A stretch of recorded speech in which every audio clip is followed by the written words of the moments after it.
마켓이슈 하나금융투자 윤여민 팀장입니다. 팀장님 안녕하세요. 네, 안녕하십니까. 네, 일본이 수출 규제를 시작한 것이 지난 7월 4일부터 발표가 나오면서 시작됐습니다. 핵심 소재 3종에 대해서 수출 규제 시작이 됐는데 이후의 진행 상황들 어떻게 판단하시나요?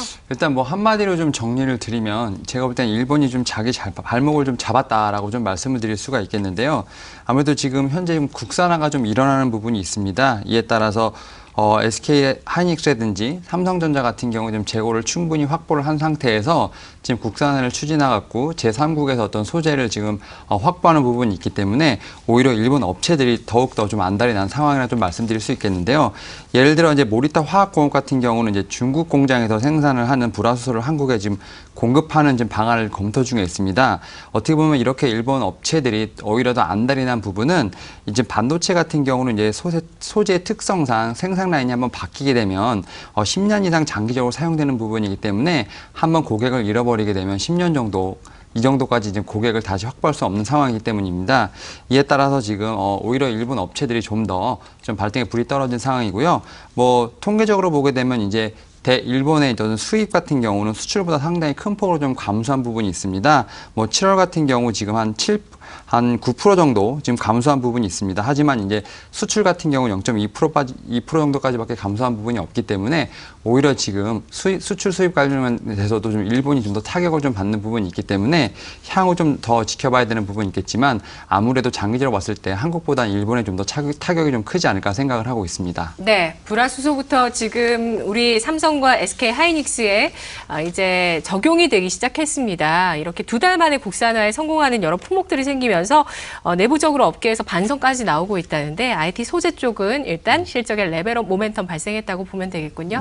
네, 그럼 두 번째 이슈 보도록 하겠습니다. LG화학과 SK이노베이션 배터리 수송전이 나왔는데요. 이거 어떤 영향 미칠까요? 사실 이제 LG화학과 지금 SK이노베이션이 이제 2차 산업과 2차 전지 관련돼서 좀 소송을 좀 벌이고 있습니다. 미국에서 좀 소송을 좀 벌이고 있는데요. 사실 이 회사가 이렇게 소송을 벌이는 게 사실 이번이 처음이 아닙니다. 2011년에도 한번 분리막 특허 관련된 소송전을 좀 벌인 바 있는데요. 그 당시에도 거의 3년간의 소송이 좀 길어지면서 어떻게 보면 결국 두 회사가 좀 합의를 하고 좀 소송을 좀 마무리를 하였습니다. 하지만 그 과정에서 SK이노베이션 같은 경우 핵심 소재 부품인 리튬 이온 분리막 수주가 좀 막혀서 좀 어떤 매출에 좀 어려움을 겪은 부분이 있습니다. 결국 지금 이 소송도 지금 이 상태로 보게 되면 거의 한 최대 3년까지 걸릴 것으로 좀 예상이 되는 부분이 있기 때문에 지금 현재 이 두 회사 같은 경우는 2011년까지 그렇게 오래 갈 것으로 보이진 않습니다. 결국 어떻게 보면 좀 이렇게 2차 전지를 좀 성장해 나가는 데서 어떤 성장통을 좀 보게 되는데요. 그러한 이유가 어떻게 보냐면 왜냐하면 LG화학 같은 경우는 최근에 지금 중국 상하이 공장 모델 3의 전기차 배터리를 공급하는 테슬라에 지금 어떤 그런 공급 계약을 맺은 부분이 있고요. SK 하이닉스 같은 경우도 지금 어떤 배터리 공장을 좀 추가로 건설을 하면서 수주에 좀 열을 올리고 있는 부분이 있기 때문에 두 회사 입장에서는 어떻게 보면 좀 원만한 합의를 통해서 이 소송을 끝내고 앞으로 어떤 각자의 수주전에 좀 참여하는 것이 훨씬 더 매출에 도움이 되기 때문에 이 소송전 같은 경우는 어떻게 보면 장기적보다는 단기적 관점에서 한번 지켜보시면 좋을 것 같습니다. 네, 마지막으로 관심 종목 간략하게 남겨주시죠.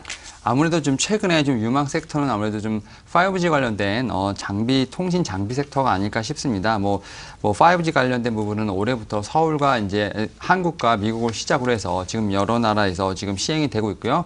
2020년에는 거의 유럽까지 지금 네트워크가 좀 깔릴 것으로 예상이 되고 있습니다. 또 사실 이러다 보니까 통신 장비주들의 어떤 실적 모멘텀이 상당히 커지고 있는데요.